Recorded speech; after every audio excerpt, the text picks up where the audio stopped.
مجلس میں ہمارے امر کو زندہ کیا جائے اس شخص کا قلب اور دل اس دن مردہ نہیں ہوتا، اور اس دن وہ قلب زندہ ہوتا ہے کہ جس دن قلوب کے مرنے کا دن ہے، جس دن دل مردہ ہو جاتا ہے۔ بس وہ دن جس دن دلوں کی حیات منقطع ہو جاتی ہے، اس دن ایسے شخص کے قلب کی حیات برقرار رہتی ہے کہ جو اہل بیت کے امر کو زندہ کرنے والی مجلس میں بیٹھتا ہے۔ بس معلوم ہوا کہ ان مجالس اعضاء کی خاص اہمیت ہے کہ جو اہل بیت علیہ السلام کے معارف کو بیان کرنے کے لیے منعقد کی جاتی ہے، اور عشرہ محرم الحرام کا انعقاد کیا گیا۔ یہ 12 مجالس اس حسینیہ میں، اس دفتر میں، اس جگہ پر منعقد کی گئی، اور آج یوم الشکر کے عنوان سے ہم جمع ہوئے ہیں کہ اللہ نے ہمیں یہ سعادت عطا کی کہ ہم دسترخوان حضرت ابا عبداللہ پر سرزمین سامن الائمہ میں بیٹھ کر عزا کرتے ہیں۔ بس یہ ایک اعزاز ہے کہ ایک حجت کی بارگاہ میں بیٹھ کر دوسری حجت الہی کا تذکرہ کیا جائے اور ذکر کیا جائے، اور ذکر بھی وہ ذکر ہو کہ جس میں ان کے امر کو احیا کرنے کا ذکر ہو رہا ہے، جس میں ان کی تعلیمات کو بیان کیا جا رہا ہے، ان کے معارف کو بیان کیا جا رہا ہے، ان کی مصیبت کو بیان کیا جا رہا ہے، اشک بہائی جا رہی ہے، آنسو بہائے جا رہے ہیں، عاشورہ کا ذکر کیا جا رہا ہے۔ بس یہ تمام وہ موارد ہیں کہ جس سے امر اہل بیت زندہ ہوتا ہے، اور جب امر اہل بیت کو زندہ کیا جائے اور مجلس منعقد کی جائے اور آپ جیسے انتظامیہ اور آپ جیسے شرکاء اس میں موجود ہوں، تو یہ نوید ہے امام سامن الائمہ کی کہ وہ دن جس دن قلوب مردہ ہوتے ہیں اس دن آپ لوگوں کا دل زندہ ہوتا ہے۔ اور پھر ایک اور جگہ حضرت کا وہ فرمان ذیشان جو نہایت شہرت کا حامل ہے، رحم اللہ عبدا احیا امرا، اللہ اس بندے پر اپنی رحمت کو نازل کرے جو ہمارے امر کو زندہ کرتا ہے۔ وہ امر کیا ہے؟ وہ اہل بیت کے معارف کو سیکھنا اور انہیں آگے دوسروں تک پہنچانا ہے۔ بس وہاں بھی امر اہل بیت کا ذکر ہے، امر ہمارا امر، اور یہاں پر بھی اسی کلمے کا ذکر ہے کہ ایسی مجلس میں نشست ہو، بیٹھا جائے جس میں امر اہل بیت کو زندہ کیا جاتا ہے، جس میں امر اہل بیت کا احیا ہوتا ہے۔ بس مجالس سے حضرت امام حسین علیہ السلام امر اہل بیت کو احیا کرنے کی مجالس ہے، اپنے دلوں کو ان معارف اہل بیت سے نورانی کرنے کی مجالس ہے، اور ایک رابطہ قائم کرنے کی مجالس ہے۔ جس انسان کا اس فرش عزا پر بیٹھنے کے نتیجے میں اہل بیت سے رابطہ قائم ہو جاتا ہے، تو اس کا مطلب یہ ہے کہ اس کا خداوند متعال سے ایک ایسا پختہ اور مضبوط رابطہ قائم ہو گیا ہے کہ اب یہ رابطہ منقطع نہیں ہوگا، اور قیامت کے دن اس انسان کا ذہن زندہ رہے گا۔ لہٰذا یہ مجالس اعضاء نہایت ہی اہمیت کی حامل ہے، یہ فرش عزا نہایت اہمیت کا حامل ہے۔ ان مجالس عزا میں اس فرش عزا پر اہل بیت کا ذکر نہایت اہمیت کا حامل ہے۔ بس دنیا جہان میں جہاں کہیں سید الشہداء کا ذکر ہوا وہ مجالس با ارزش ہے۔ جن بانیان نے مجالس عزا کا انعقاد کروایا وہ بانیان قابل ارزش ہیں۔ جن خطبہ نے خطاب کیا، جن ذاکرین نے ذکر کیا، جن شرکاء نے شرکت کی، جن عزاداروں نے آنسو بہائے، ان سب کی کاوشیں اس امر اہل بیت کے احیاء میں قدر خدمات ہیں، اور حضرات اہل بیت علیہ الصلوۃ والسلام کی یہ خاصیت ہے کہ وہ اپنے احسان کرنے والوں کو کبھی فراموش نہیں کرتے، کبھی نظر انداز نہیں کرتے۔ وہ ایک شخص تھا کہ جو عادتاً لوگوں کو قرض دیتا تھا، یعنی جب بھی اس کے پاس کوئی شخص رجوع کرتا تھا قرض کے لیے تو اسے قرض دیتا تھا، انکار نہیں کرتا تھا، لیکن وہ قرض دیتے وقت یہ کہتا تھا کہ قرض دینے والا میں ہوں، لینے والا علی، یعنی میں علی کو قرض دے رہا ہوں، اور ایسے ہی وہ مومنین کو قرض دیا کرتا تھا۔ جب اس شخص کی زندگی میں خود مشکل پیش آئی اور خود گرفتار ہو گیا، خود پریشان ہو گیا، اور اب اس کے پاس کوئی ذریعہ نہیں ہے کہ وہ اپنے مشکلات کو حل کرے، تو یقینی بات ہے ایسی مشکل میں مشکل کشا ہی انسان کے کام آتا ہے۔ عالم رؤیا میں مشاہدہ کرتا ہے کہ ایک ایسی محفل میں بیٹھا ہے کہ جس محفل کے صدر نشین علی بن ابی طالب، اور وہ ان دفتروں کو اور کاپیوں کو مطالعہ کر رہے ہیں کہ جن میں لوگوں نے علی کی خاطر کوئی کام انجام دیا ہو۔ جب اس شخص کا مقام آتا ہے اور اس شخص کی باری آتی ہے تو اس کی کاپی امیر المومنین کے سامنے کھلتی ہے، جس میں مکمل تمام ریکارڈ موجود ہوتا ہے کہ فلاں تاریخ کو فلاں شخص کو اتنی مقدار میں قرض دیا گیا۔ قرض دینے والا کون تھا؟ یہ شخص تھا۔ لینے والا کون تھا؟ علی بن ابی طالب۔ لہٰذا کہا اس کاپی کو جمع کیا جائے، اس مقدار کو جمع کیا جائے کہ اس شخص نے مجھ علی بن ابی طالب کو کتنا قرض دیا ہے۔ تمام وہ رقوم اور تمام وہ مقدار جمع کی گئی اور مجموع نتیجے کو ایک تھیلی کے اندر بند کیا گیا اور اس شخص کے سپرد کر دیا گیا کہ جاؤ آج علی نے اپنا قرض ادا کر دیا۔ اب یہ شخص عالم رؤیا سے بیدار ہوتا ہے، اٹھتا ہے اور دیکھتا ہے کہ اس کے سرہانے وہی تھیلی موجود ہے جو علی بن ابی طالب نے اپنے قرض کی ادائیگی میں اس شخص کو ادا کیا۔ بس یہ نیت ہے، حالانکہ اس شخص نے حقیقتاً امیر المومنین کو قرض نہیں دیا، ایک چاہنے والے کو قرض دیا، لیکن چونکہ چاہنے والا علی کا چاہنے والا تھا لہذا اس نے علی کے چاہنے والے کو قرض دیا، اور علی کے چاہنے والے کو قرض اس لیے دیا کیونکہ علی کا چاہنے والا ہے، لہذا قرض علی کے لیے دیا اور علی کو دیا گویا کہ، لہذا تمام وہ قرض امیر المومنین نے ادا کر دیا اس وقت جب اس شخص کو خود احتیاج تھی اور خود ضرورت تھی۔ بس یہ ایک ایسا خاندان ہے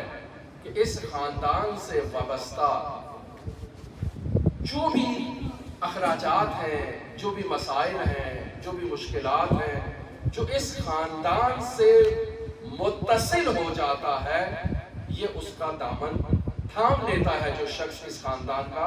یہ خاندان اس کی دستگیری کرتا ہے، اس کا ہاتھ تھام لیتا ہے، اس کی مشکل کشائی کرتا ہے، اس کی پریشانیوں کو رفع کرتا ہے، اس کے لیے آسانیاں پیدا کرتا ہے۔ اب انسان کی مشکل دو طرح کی ہو سکتی ہے، ایک مشکل وہ جو اس کی اس دنیا سے وابستہ ہے، ایک وہ مشکل ہے جو انسان کی اس دنیا کی دستگیری کرتی ہے۔ لہذا اس فرش عزا پر یا اہل بیت کی خاطر منعقد ہونے والی محفل جشن سے متعلق جو اخراجات ہوتے ہیں وہ اہل بیت کے ذمہ ہوتے ہیں۔ جو شخص خرچ کر رہا ہے وہ در واقع اہل بیت کے لیے خرچ کر رہا ہے، اہل بیت پر خرچ کر رہا ہے، تو وہ ہستیاں اس رقم کو ضمانت کرتی ہیں کہ یہ اس شخص تک واپس لوٹے، لیکن ایک ایسے انداز میں لوٹے کہ اس کی زندگی میں برکت ہو، اس کی زندگی میں خیرات ہو، اس کی زندگی میں آسانیاں ہوں۔ یہ ہے اس مادی زندگی کا مسئلہ، اور جب اس دنیا سے اس کی رخصتی کا وقت آتا ہے، جب یہ اس عالم بقا کی طرف کوچ کرتا ہے، تب بھی وہ ہستیاں اس انسان کی مشکل کشائی کے لیے پہنچ جاتی ہیں اور اس کے لیے آسانیاں فراہم کرتی ہیں۔ برعظمت اہل بیت علیہ السلام بآواز بلند صلوات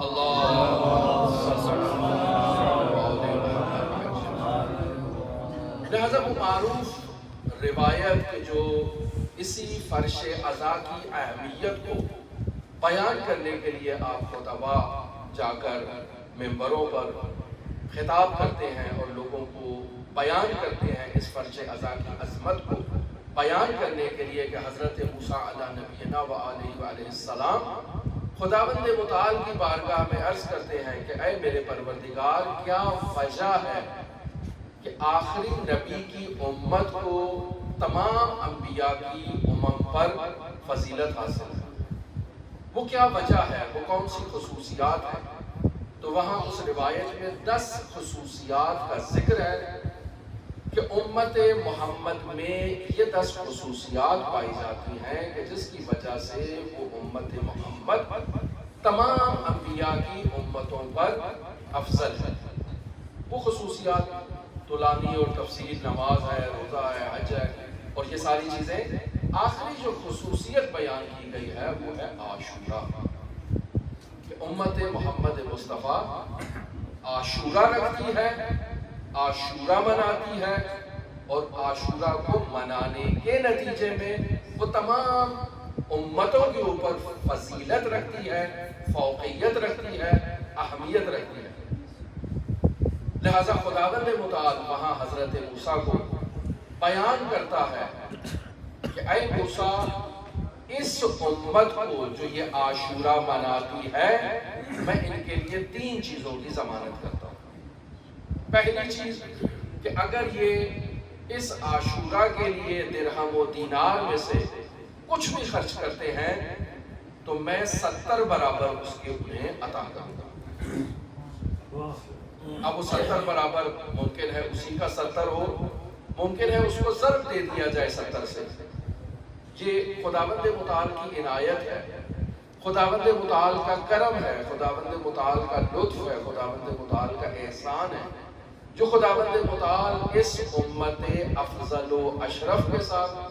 کہ جو فرش عزائے حسین پر بیٹھ کر حسین کا ذکر کرتی ہے، حسین کے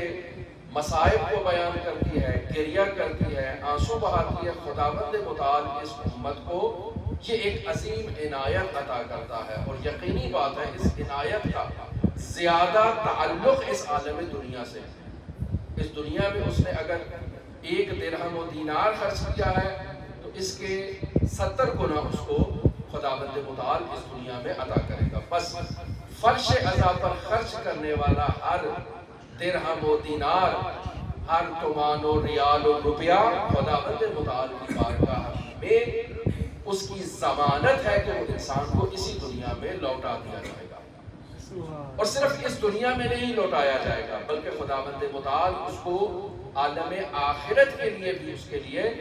ذخیرہ قرار دے گا اور اس کے لیے نور قرار دے گا۔ دوسری ضمانت جو خداوند متعال نے حضرت موسیٰ علیہ نبینا کو بیان کی کہ میں اس ذکر عاشورہ کی بدولت ان کے گناہوں کو معاف کر دوں۔ اب گناہ چھوٹے ہیں یا بڑے ہیں، صغیراً و کبیرہ، خداوند متعال گناہوں کو معاف کر دے گا۔ اور تیسری عنایت جو خداوند متعال اس امت افضل و اشرف کو عطا کرے گا وہ جنت کی ضمانت ہے۔ بس خداوند متعال اس امت محمدیہ کو جو عاشورہ مناتی ہے، حسین کا ذکر کرتی ہے، فرش عزائے حسین پر بیٹھتی ہے، خداوند متعال کی جانب سے اس امت کو یہ انعام عطا کیا گیا۔ اور یہی جو حدیث سرنامہ کلام قرار دی کہ جو ایسی مجلس میں بیٹھتا ہے جس میں ہمارے امر کو زندہ کیا جاتا ہے تو اس کا دل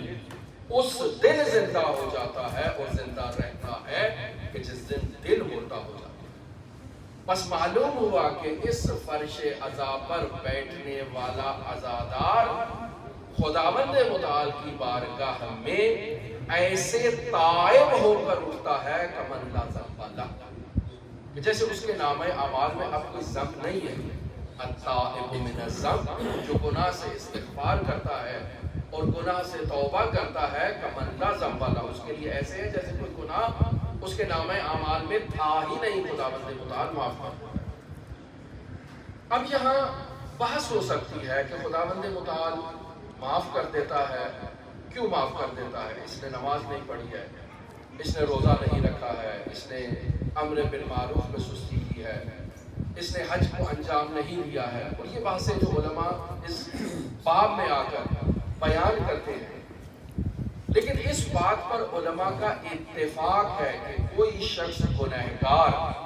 جس قدر بھی اس نے گناہ کیے ہوں، اب وہ گناہ، یہ بھی بحث آتی ہے کہ حقوق اللہ سے ہو یا حقوق العباد سے ہو، یا الگ موضوع ہے،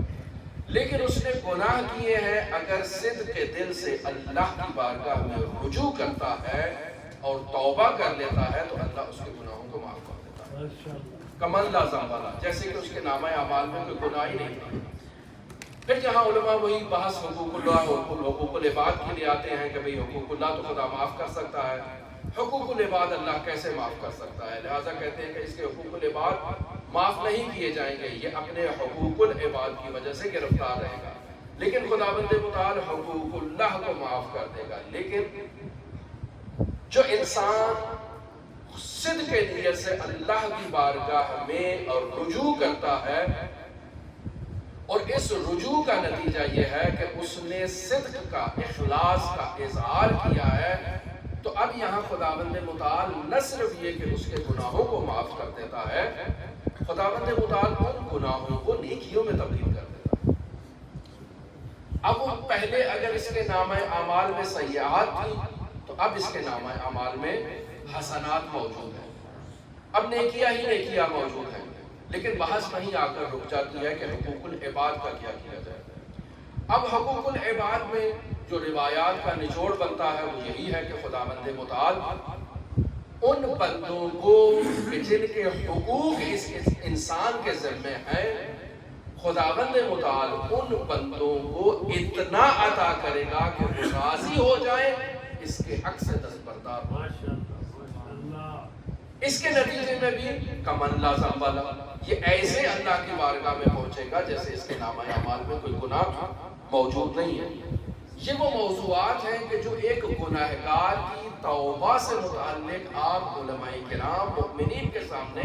ایسی گفتگو کرتے ہیں، ان روایات کا سہارا لیتے ہیں، ان آیات کا سہارا لیتے ہیں. لیکن جب فرش عزا کی بات آتی ہے کہ فرش عزا پر بیٹھنے والا عزادار جب کریا کرتا ہے، جب روتا ہے، اور اس کی ضمانت دی گئی ہے اللہ کی جانب سے، جتنی بھی روایات کل و تفصیل میں کتاب روائی میں موجود ہے، کہ جس کے نتیجے میں اللہ اس کے گناہوں کو معاف کر دیتا ہے، تو بات پھر وہیں آ کر رک جاتی ہے کہ خداوند متعال عزادار حسین ابن علی کے گناہوں کو کیسے معاف کر سکتا ہے. پھر بحث کی جاتی ہے کہ یہ روزہ نہیں رکھتا یا اس نے نماز نہیں پڑھی ہے، لیکن یہاں پر اس نے عزاداری کی ہے، اس نے آنسو بہائے ہیں. بے پناہ اس پر علماء کے بیانات موجود ہیں کہ اس انسان کے اس عمل کا، اس کا اور اللہ کا تعلق ہے، اس شخص کا اور حسین ابن علی کا ربط ہے. کسی دوسرے یا تیسرے انسان کی اس میں مداخلت کی گنجائش نہیں ہے. ہم میں سے کوئی بھی شخص کسی دوسرے شخص کے لیے جنت اور جہنم کا فیصلہ کرنے کا مجاز نہیں ہے. ہم ٹھیک ہے روایات دیکھتے ہیں، روایات کے ذہن میں ایک طلبگی بحث کرتے ہیں، گفتگو کرتے ہیں، لیکن جب اس طرف کی بھی روایات دکھائی دیتی ہیں، اس طرف کی بھی روایات دکھائی دیتی ہیں، اور روایات میں ایک اطلاق موجود ہے اور قیودات کو ہم ان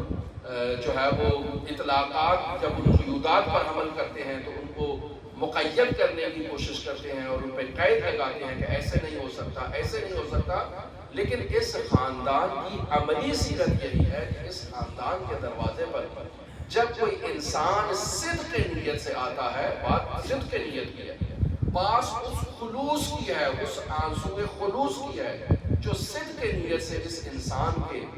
وجود سے جاری ہوئے ہیں، تو یہ ایسا خداوند متعال نے نظام عطا کیا ہے اس انسان انسان کے لیے سید الشہداء کی اس قربانی کے نتیجے میں کہ انسان فرش عزا پر آ کر اللہ سے مرتبط ہو جاتا ہے. فرش عزا پر بہنے والا آنسو انسان کے گناہوں کی بخشش کا باعث بنتا ہے. وہ فقیہ عالی قدر جو نجف سے تعلق رکھتے تھے اور حسین ابن علی کی عزا پر شدید البکا تھے, بہت زیادہ گریہ کیا کرتے تھے. جب ان کا انتقال ہوا اور انہیں لحد میں اتارا گیا اور جب ان کے ورثہ اپنے گھر میں آئے تو اگلے دن ان کی جو مجلس منعقد ہوئی تو متعدد فقہا نے آ کر, متعدد شخصیات نے آ کر ان کے وارث سے کہا کہ ہم نے کل رات کو آپ کے بابا کو عالم رویا میں مشاہدہ کیا ہے اور دیکھا ہے, اور آپ کے بابا کا وہاں مقام بہترین مقام ہے, بہترین جگہ ہے اور بالکل اچھی حالت میں ہے. سب نے ایک ہی خواب دیکھا, لہذا خواب متفق تھا. اور وہ خواب میں جب سوال کرتے ہیں اس فقیہ سے کہ آپ اس مقام پر کیسے پہنچے, تو وہ کہتے ہیں جیسے ہی مجھے لحد میں اتارا گیا تو وہ فرشتے جو مجھ سے سوال کرنے کے لیے آئے وہ مجھے دیکھ کر مسکراتے ہیں اور کہتے ہیں ہمیں آپ سے سوال کرنے کی اجازت نہیں ہے. کہا کیوں؟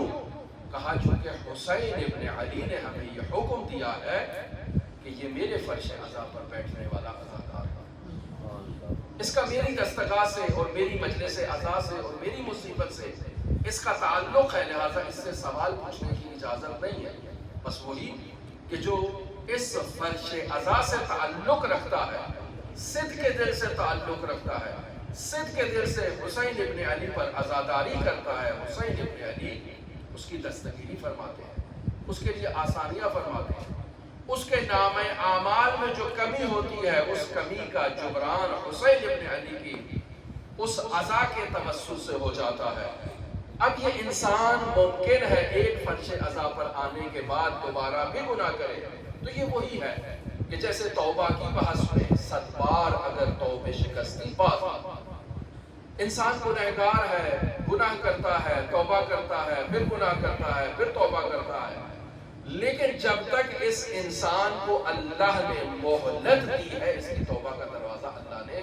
کھول رکھا ہے. اب جتنا اس فرش عزا سے انسان کا حسین ابن علی کے ساتھ رابطہ برقرار کرنے میں میرے جیسا کوئی خطیب کامیاب ہو جائے تو اب یہ اس روایت کا مصداق ہے کہ کمن لا ذنب, ایسے ہے جس کا کوئی گناہ نہیں ہے. مشکل یہاں پر ہے کہ ہم جیسے خطیب جب اس منبر پر بیٹھتے ہیں تو ہم اس عزادار کا رابطہ برقرار کرنے میں کامیاب نہیں ہوتے. کیوں؟ کیونکہ ہمارا وہ رابطہ خود کا برقرار نہیں ہوتا.